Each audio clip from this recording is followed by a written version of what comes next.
नमस्कार मेरे प्यारे साथियों, स्वागत है आपका अपने YouTube चैनल पवन हिस्ट्री क्लासेज में। साथियों, पिछली वीडियो के माध्यम से हमने मुगल साम्राज्य के केंद्रीय प्रशासन के बारे में जाना था कि केंद्रीय प्रशासन में कौन कौन से अधिकारी थे और उन अधिकारियों के कौन कौन से सहायक अधिकारी थे और उन सहायक अधिकारियों के कौन कौन से कार्य थे। अब जो हम इस वीडियो के माध्यम से जानेंगे वो प्रांतीय प्रशासन, परगने का प्रशासन और गांव प्रशासन से संबंधित अधिकारी और उनके कार्यों के बारे में जानेंगे, जहां से कि पेपरों में क्वेश्चन पूछे जाते हैं। क्वेश्चन किस प्रकार से पूछे जाते हैं वो हम अपने आने वाली वीडियो के माध्यम से आप लोगों को कराएंगे। मेरा चैनल नया है प्यारे साथियों, इसे ज्यादा से ज्यादा लाइक, शेयर और सब्सक्राइब करें। होता क्या है, केंद्रीय प्रशासन में इन्होंने 4 मंत्री पद दिए थे, जिनके बारे में हमने पिछली वीडियो में जाना था। वजीर, दीवान, मीर समा और सदर, ये वो 4 विशेष अधिकार प्राप्त मंत्री थे, यानी पद थे, जिनसे केंद्रीय प्रशासन चलता था। वजीर के महत्व को थोड़ा कम करने के लिए, यानी उसकी गरिमा को कम करने के लिए इन्होंने दीवान के पद का सर्जन किया था। और दीवान के पद को भी उसके सहायक अधिकारी, यानी दीवान के भी सहायक अधिकारी, दीवाने तन, दीवाने खालसा, ठीक है ना, मुंसरीफ, मुस्तफी और ठीक है, ये पद थे किसके? दीवान के सहायक, मुस्तफी और मीर बख्शी। ये 4 हो गए दीवान की हेल्प करने के लिए। इसी प्रकार मीर बख्शी की हेल्प करने के लिए उसके भी सहायक अधिकारी थे।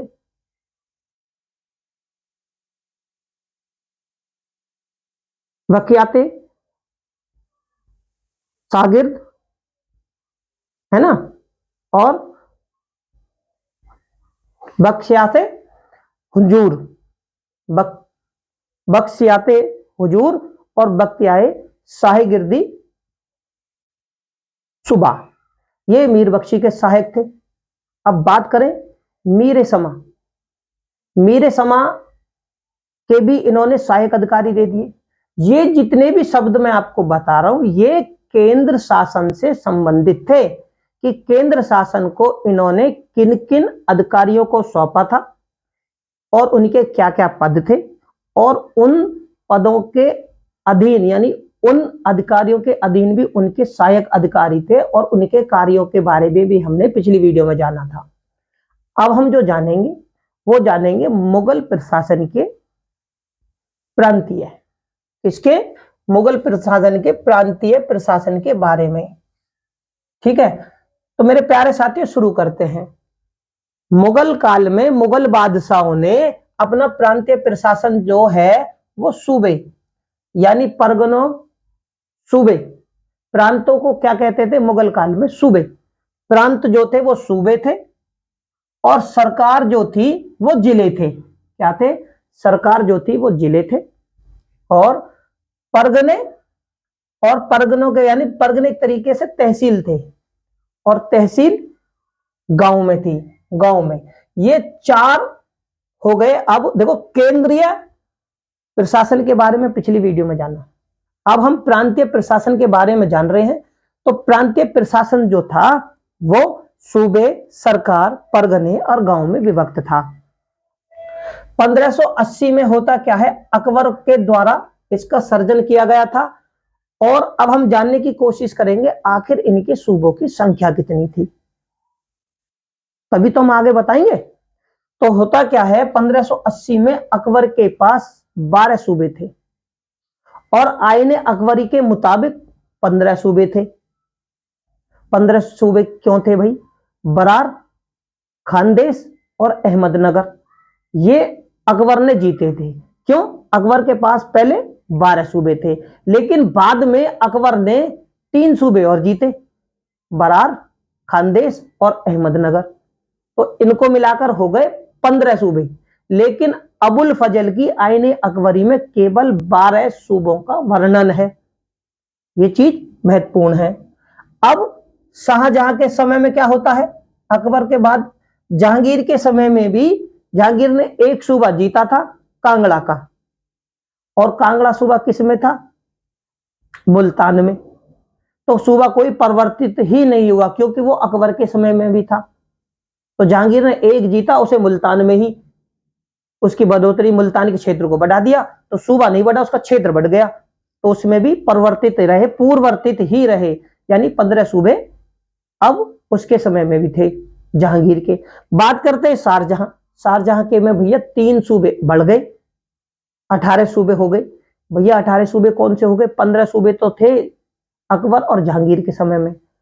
अब कश्मीर, झट्टा, कश्मीर, झट्टा और उड़ीसा, ये 3 सूबे शाहजहां ने अपने अधीन कर लिए, तो उनकी बढ़ोतरी होगी। जबकि कश्मीर, झट्टा, ये पहले भी मुल्तान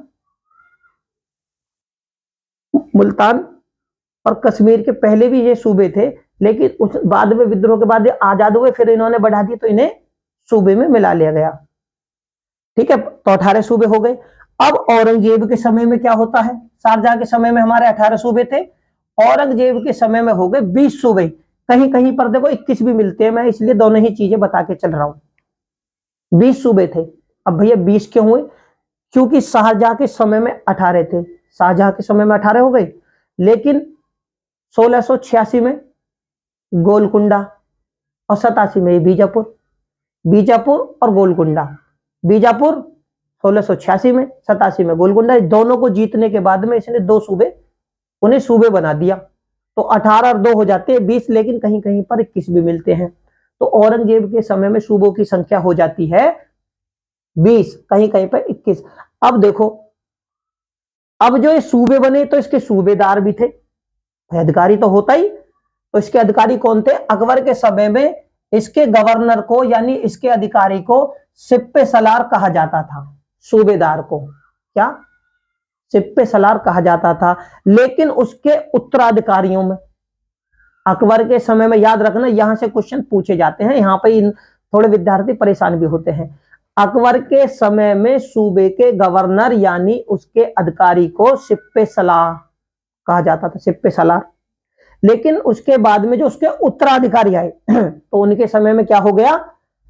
उत्तराधिकारी के समय में सूबे के गवर्नर या अधिकारी को नाजिम, नाजिम सूबा, कहीं पर नाजिम और नाजिम सूबा कहा जाता था। ठीक है, ये आपके समझ में आ गया होगा। अब देखो, दीवान सूबा, प्रांतीय प्रशासन की बात चल रही है, तो इसमें क्या है? दीवान सूबा, ये कौन था? वित्त और राजस्व अधिकारी। ठीक है, अब इनमें अंतर जानो, दीवान में और सूबेदार में। प्रांत में जो था वजीर के बाद में दीवान था, और दीवान का जो कार्य था वित्त और राजस्व वसूल करने का कार्य। लेकिन दीवान का पद किसके अधीन था? केंद्र सरकार के। ठीक है, ये क्या है? प्रांत। तो ये क्या है? प्रांत। तो केंद्र सरकार बड़ा था और प्रांत छोटा था। अब सूबेदारी में बात करें तो सूबेदार का पद तो बड़ा था, ठीक है, लेकिन उसके क्या था? प्रांत जो था वो थोड़ा सा नीचे था, इस पद जो है, लेकिन था किसके अधिकार में? केंद्र सरकार के।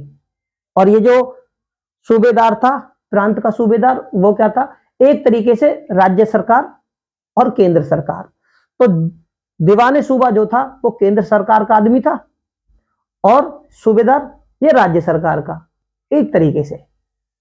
तो इनमें यही अंतर था। ठीक है, अब एक बात करें तो ये कार्यकारिणी का प्रमुख था, वो राजस्व और वित्त अधिकारी था, तो ये कार्यकारिणी का प्रमुख था। बख्शी यानी मीर बख्शी, इसका कार्य क्या था? प्रांत में, देखो प्रांत में, केंद्र में भी थी एक सेना, एक सेना राज्य में भी थी, जो इनके समय में प्रांत है। तो इसमें सूबे की सेना का देखभाल करने का कार्य क्या था? मीर बख्शी का, यानी प्रांतीय मीर बख्शी से बोल सकते हैं आप, इसका कार्य था। अब ये भैया क्या करता था प्रांतीय मीर बख्शी? ये वाक्य निगार, यानी जितनी भी घटनाएं थी, जितनी भी उस समय में खुफिया जानकारी थी, ठीक है ना, जो लेखा जोखा था, जो केंद्र को पहुंचाना पड़ता था, उसका कार्य भी ये करता था। इसका कार्य क्या था? इसका वेतन अधिकारी का, ये जो है वेतन बांटने का भी अधिकारी था। प्रांतीय मीरबख्शी वेतन बांटने का अधिकारी था, लेकिन केंद्र में कौन करता था इस कार्य को, वेतन बांटने के अधिकार, इसको दीवाने तन, दीवान नहीं करता था, दीवाने तन करता था, ठीक है, जो कि दीवान के ही अधीन था, ठीक है। तो वेतन बांधने का जो कार्य था वो दीवाने तन का था, लेकिन दीवाने तन युद्ध संबंधित, यानी जब युद्ध का समय हो तब वेतन नहीं बांटता था, तब उसे दीवान ही करता था, वो भी सरखत नामक पत्र पर हस्ताक्षर करने के बाद में। अब प्रांतीय सदर की बात करें, क्योंकि एक सदर तो केंद्र का था, केंद्र में भी एक सदर था और दूसरा सदर प्रांत में, तो इसे मीर अदल भी कहते हैं, ठीक है, इसे मीर अदल भी करते हैं। और इसके अंतर्गत जो था वो था कोतवाल, इसके अधीन कौन कार्य करता था? कोतवाल आता था। और कोतवाल का क्या कार्य था आप सभी जानते हैं, कानून व्यवस्था बनाना, शांति व्यवस्था बनाना और कानून का पालन कराना, ये प्रांतीय संबंधी अधिकारी थे। इस प्रकार से प्रांत का कार्य चलता था। अब देखो सरकार, सरकार प्रशासन, यानी जो सूबे थे वो होते थे प्रांत, और जो सरकार थी वो होते थे जिले, और जो जिले थे वो होते थे एक तरह से परगने यानी तहसील, और तहसील गांव। इसके जो अधिकारी होते थे किसके, अब सरकार में भी अधिकारी थे, यानी जिले के अधिकारी। अब तक तो देखो राज्य की बात चल रही थी एक तरीके से, अब पहले केंद्र में बड़े बड़े पद, बड़े अधिकारी, उसके बाद राज्य सरकार, तो राज्य सरकार की भी हमने जान ली।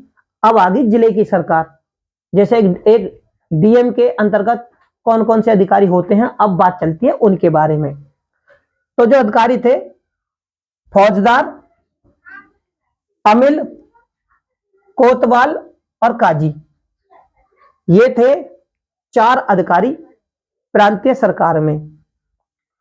और अब बात करें फौजदार का जो कार्य था, इसका फौजदार का कार्य, इसमें क्योंकि ये सरकार के प्रशासन के अधिकारी थे, तो फौजदार का जो कार्य था वो शांति व्यवस्था बनाना, कानून व्यवस्था बनाना, ठीक है, और कानून को लागू करना, ये इनका कार्य था।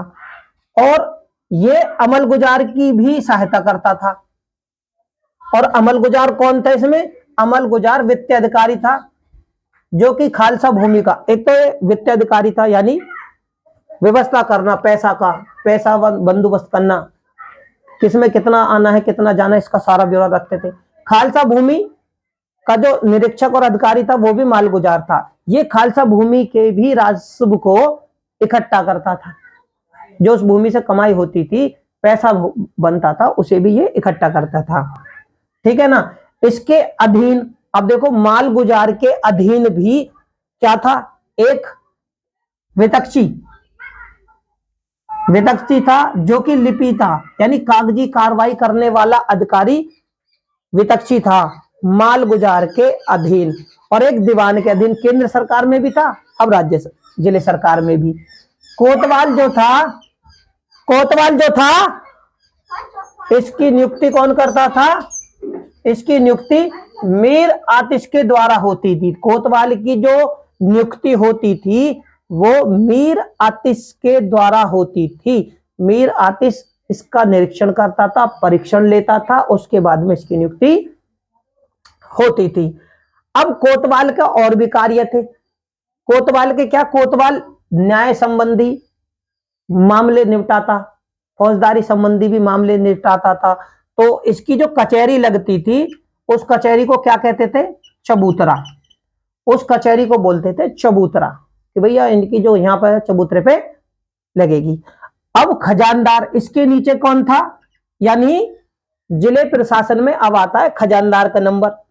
खजानदार क्या था कि सरकारी खजाने, यानी जिले के खजाने की रक्षा करना, जिले के खजान का अधिकारी, खजाने का यानी पैसे का अधिकारी, यानी एक तरीके वो खजांची था, खजानदार जो था वो खजांची था। इसका काम था जिले के सरकार की खजाने की रक्षा करना और उसकी व्यवस्था करने का कार्य भी इसको था। इसके अधीन कौन था? इसके अंतर्गत अमल गुजार। ये किसके अंतर्गत था? ये अमल गुजार के ही अंतर्गत था। यानी ये जो खजानदार था ये भी अमल गुजार के अंतर्गत था। अमल गुजार वित्तीय अधिकारी था, प्रमुख जिले का, केंद्र का, जिले का। इसके बाद में जो सरकार थी, यानी सरकार, जिला प्रशासन, ये काजीए सरकार, काजीए सरकार था जो कि जिले में न्याय व्यवस्था, कानूनी इस्लामी व्यवस्था को देखना, मानवों के चरित्र को देखना, सब इस्लाम के अनुसार कार्य कर रहे हैं या नहीं करने, ये काजीए सरकार का कार्य था। इसकी नियुक्ति कौन करता है? इसकी जो नियुक्ति होती है काजी ए सूबा, काजी ए सूबा के द्वारा होती है इसकी नियुक्ति। यहां पर समझिए, इसकी नियुक्ति वो आदमी करता है, काजी ए सूबा करता है, लेकिन किसके कहने पर होती है? सदर के द्वारा, सदर ए सूबा। लेकिन सिफारिश करता है काजी ए सूबा और नियुक्ति फिर करते हैं सदर ए सूबा। इसको इस्लामिक कानून की, यानी धार्मिक, जो धर्म से संबंधित वाक्य थे, धर्म की क्या कहते, धर्म के पाठ को पढ़ाना, धार्मिक कानून लागू करना, इस्लामिक कानून लागू करना और इस्लाम के अनुसार व्यक्तियों के चरित्र के मापदंड करने के कारण, यानी न्याय विभाग के जो इनके वो थे कार्य करने के कारण इसे शरीयत पनाह भी कहते हैं। क्या? किसको? काजी सरकार को शरीयत पनाह भी कहते हैं। तो ये थे सरकार यानी जिले प्रशासन से संबंधित अधिकारी और उनके कार्य जो कि मुगल प्रशासन में थे। परगने का प्रशासन की बात करें, परगने का प्रशासन, परगने का प्रशासन क्योंकि भैया 4 सूबे में बटा था, मैंने आपको पहले भी बताया। केंद्रीय प्रशासन में प्रांत जो कि सूबे थे, सरकार जो कि जिले थे, परगने जो कि एक तरह की तहसील थी, और गांव तो गांव है, ठीक है, सबसे छोटी इकाई। तो परगने के प्रशासन के जो अधिकारी थे, प्रमुख अधिकारी, सिकदार,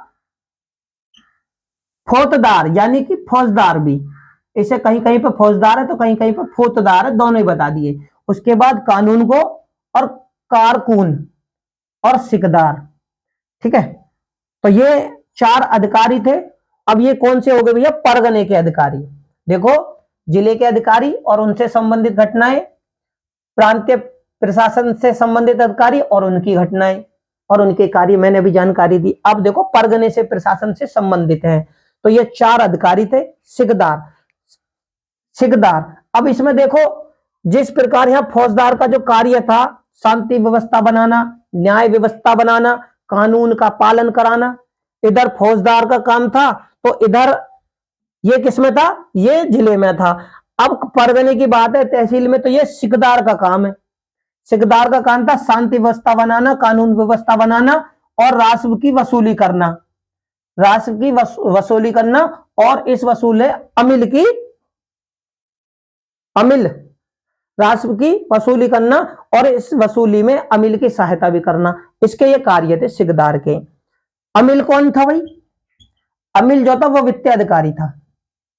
अब देखो यहां पर देखना, परगने का अधिकारी, परगने में भी थे यही लोग, तो वित्तीय अधिकारी था। अकबर ने इस अमिल की जो स्थापना करी थी, इस गठन बनाया था, वो अपने शासन के 18वें वर्ष में बनाया था, ठीक है।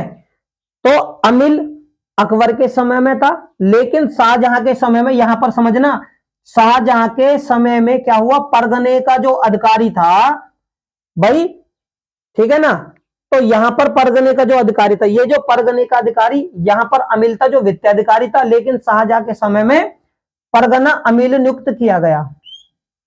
शाहजहां ने कर दिया परगना अमिल, यहां पर केवल अमिल कहा जाता था उसे, और शाहजहां के समय में उसे परगना अमिल कहा जाने लगा। लेकिन जनसाधारण के उस पर इसे किरोड़ी शब्द भी मिलता है।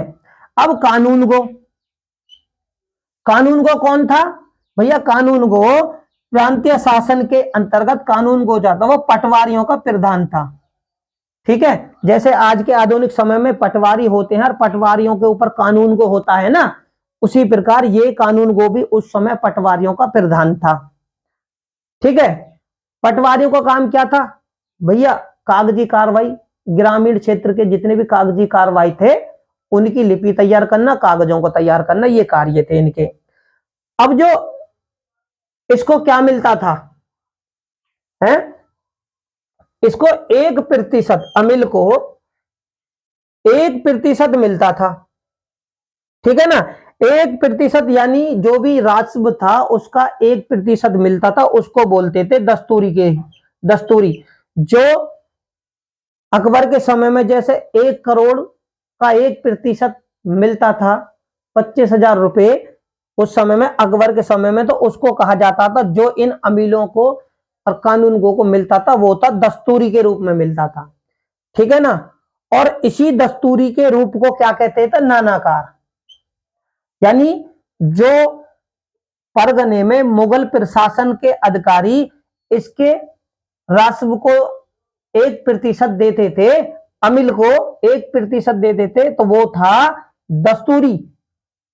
यानी कि आप समझ लीजिए कि मुगल अधिकारी जो इसे राजस्व देते थे कि तुमने इतना उगाया है मालगुजारी का, तो इसका जो आय का 1% तुम्हें दे रहे हैं, तो ये था दस्तूरी जो इन्हें मिलता था।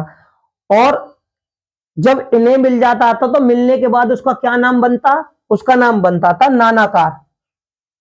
क्या? नानकार, सॉरी, नानकार बनता था। अब ये हो गई कानून गो तक की सारी घटनाएं कि भाई किस प्रकार से प्रशासन था इनका। अब देखो कारकुन, कारकुन क्या थे? ये क्लर्क के कार्य करते थे। कारकुन, कारकुन जो थे वो क्लर्क थे परगने में। किसमें थे? परगने में इनका कार्य क्लर्क का कार्य था, यानी लेखा जोखा तैयार करना, कागजी कार्रवाई और उनकी लिपियां तैयार करना। और अब यहां पे क्या है कि परगने के जितने भी अभिलेख थे, यहां पर समझना, ये चीज याद रखना मेरे प्यारे साथियों, कि परगने के जितने भी अभिलेख या दस्तावेज थे मुगल काल में, याद रखना, ना तो वो सूबे में ना वो जिले में, ये परगने की ही बातें हम कर रहे हैं कि परगने के जितने भी अभिलेख थे वो किस भाषा में थे? फारसी भाषा में। याद रखना, फारसी भाषा में ये लिखे जाते थे और किसके द्वारा? क्लर्क के द्वारा लिपियां तैयार की जाती थी। ग्राम प्रशासन की अगर हम बात करें तो मुगल काल में ग्राम प्रशासन किसी भी मुगल अधिकारी के अंतर्गत नहीं था। ये खुद ही एक संस्था थी, स्वैच्छिक संस्था, ये स्वयं वाली संस्था थी।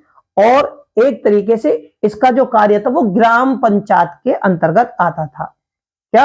गांव का जो कार्य था ग्राम पंचायत के अंतर्गत आता था और यही व्यवस्था देखती थी, साफ सफाई और व्यवस्था, न्यायिक व्यवस्था गांव की, और पढ़ाई लिखाई से संबंधित जो भी समस्याएं थी वो ग्राम पंचायत देखती थी।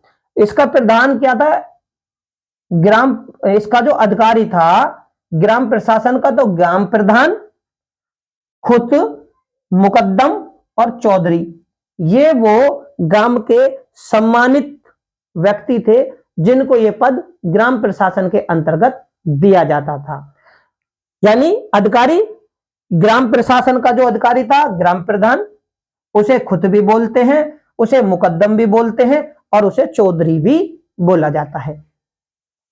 इसकी सहायता के लिए इन लोगों की सहायता के लिए, यानी ग्राम प्रधान अपनी समस्याओं को लेकर कहां जाएगा? तहसील में। तहसील में कौन उसकी हेल्प करेगा? तो पटवारी। यही तो है भाई, ग्राम प्रधान कहां जाएगा अपनी शिकायत लेकर? परगने में, यानी एक तरह से तहसील में। और तहसील वाले कहां जाएंगे शिकायत लेकर? जिले में जाएंगे। और जिले वाले कहां जाएंगे? प्रांत में जाएंगे। तो यही तो सिस्टम था जो आधुनिक समय में भी है आज भी। तो गांव के प्रधान की सहायता के लिए कौन था? पटवारी।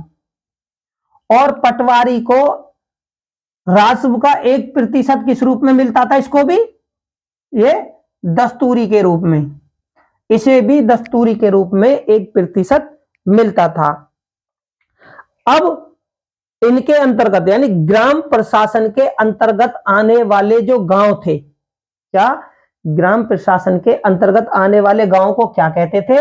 मालदा या दीह। मालदा या दीह ये दो नामों से जाना जाता है, जो कि ग्राम प्रशासन के अंतर्गत आने वाली अन्य बस्तियां थी। ठीक है, छोटी छोटी बस्तियां। और जो इन बस्तियों को मालदा और दीह ये क्या थे, इनके अंतर्गत जो छोटे छोटी बस्तियां आती थी, बस्तियां एक तरीके से छोटे छोटे बस्तियां ही मानो, अगर उन्हें आप मोहल्ला ना कह सको तो उन्हें बस्तियां मानो, कि बस्तियां जो थी उन्हें नांगला कहते थे। क्या कहते थे? नांगला। तो ये घटना है मुगल कालीन की, गांव के अंतर्गत यानी मालदा के अंतर्गत जो बस्तियां थी वो नांगला कहलाती थी। अब यहां पर देखो, परगने और सरकार के बीच, यानी परगने के प्रशासन और जिला और तहसील के बीच, यहां पर एक आधुनिक स्तर वाले मोटे स्तर पर आप देखो कि जिले यानी जिलगला यानी सरकार और परगने के बीच में क्या था, शाहजहां के समय में परगना और सरकार के बीच में शाहजहां ने एक नया पद एक इसमें संचित किया, एक नया पद जोड़ दिया कि परगने और सरकार के बीच में इसने एक जो नया जोड़ा पद चकला, चकला नामक शब्द आता है। तो याद रखना, शाहजहां के समय में उसने क्या करा था कि भाई हमारे पास में जिला भी है, परगने भी है, इनके बीच में एक और चीज होनी चाहिए जिसमें हम अपने साम्राज्य को बांट दें। तो शाहजहां ने एक और बांटा, वो चकला के बीच में, यानी चकला बोला उसे, यानी सरकार के बाद में, जिले के बाद में उसने जो अगला पद दिया कि भाई अब होंगे चकला, और चकले के बाद में होगा परगना, और परगने के बाद में क्या होंगे? गांव। तो किसने बांटा था? शाहजहां ने। इसके अंतर्गत कुछ परगने आते थे, क्योंकि यह सरकार के बाद का था प्रशासन, चकला प्रशासन था, शाहजहां ने बनाया था। तो ये सरकार के बाद में था, सरकार के बाद में अगर चकला था और चकले के बाद में आता फिर परगना। तो चकला के अंतर्गत, जैसे कि जिले प्रशासन के अंतर्गत कौन था? परगना प्रशासन, इसके अंदर में ये था, और इसके परगने के अंदर में गांव, यानी कि राज्य सरकार के बाद में जिला, जिले के बाद में तहसील, और तहसील के बाद में गांव। तो इसने क्या करा, राज्य सरकार के बाद में जिले के ऊपर एक तरह का मंडल बनाया कि भाई जिले के ऊपर भी इतने जिलों का एक कमिश्नरी मंडल बना लो। तो वही था चकला। तो चकले के अंतर्गत आते थे कुछ परगने। ठीक है, किसके समय में थे? शाहजहां के। अब इसके अंतर्गत देखो, क्योंकि भाई प्रशासन से संबंधित जानकारी चल रही है, मुगल प्रशासन से, तो बंदरगाहों के लिए कौन था देखभाल करने के लिए? मुसद्दी था। और इनके समय में भाई कारखाने भी थे, कारखाने थे तो काम भी तो होना था। तो होना क्या था? कारखाने का जो अधिकारी था वो दीवाने बयोतात, क्या था? दीवाने बयोतात था। और जवाबिद आलमगिरी एक पुस्तक है, किताब है, आप उसे ग्रंथ भी मान सकते हो, जिसका नाम है जवाबित ए आलमगिरी। जवाबित ए आलमगिरी के अनुसार मुगल काल में 69 कारखाने थे। कितने? 69 कारखाने थे। और इनमें निर्मित होने वाली वस्तु क्या थी? खिलियत। खिलियत क्या था? खिलियत थी निर्मित होने वाली वस्तु। और खिलियत जो थी वो थी एक शाही पोशाक, जो विशेष अवसरों पर, विशेष त्योहारों पर, विशेष समारोह में राजा यानी बादशाह उसे पहनता था। बात करें इनके कारखाने से संबंधित बात चल रही है, तो सबसे पहले कारखानों में तैयार होने वाली तोप, देखो कहीं कहीं पर 1519 मिलता है और कहीं कहीं पर 1517 भी मिलता है। बहरा के किले पर सबसे पहले बाबर ने तोप का प्रयोग किया था। और तोप भैया कारखानों में ही बनेगी, बाहर तो कहीं बनेगी नहीं। तो तोप का प्रयोग करने वाला मुगलों में बाबर था, जिसने कहीं पर 1517 में तो कहीं पर 1519 बहरा के किले पर किया था। लेकिन इससे भी पहले तोप का प्रयोग हुआ था, जो करा था बुक्का राय प्रथम ने 1367 ईस्वी में विजयनगर के शासक ने। किसने? पहली बार तोप का जो प्रयोग हुआ था बुक्का प्रथम ने 1367 में विजयनगर राज्य के संस्थापक ने। तो मेरे प्यारे साथियों, उम्मीद करता हूं आप लोगों को परगने, सरकार, ग्राम सभा, ग्राम प्रशासन से संबंधित महत्वपूर्ण जानकारियां मिली होंगी। इससे संबंधित क्वेश्चन किस प्रकार से पेपरों में पूछे जाते हैं वो हम अपने आने वाली वीडियो के माध्यम से आप लोगों को कराएंगे। मेरे प्यारे साथियों, डिस्क्रिप्शन बॉक्स में मैंने लिंक दिया हुआ है, वहां पर जाकर आप हमारी सारी वीडियो को देख सकते हैं। धन्यवाद।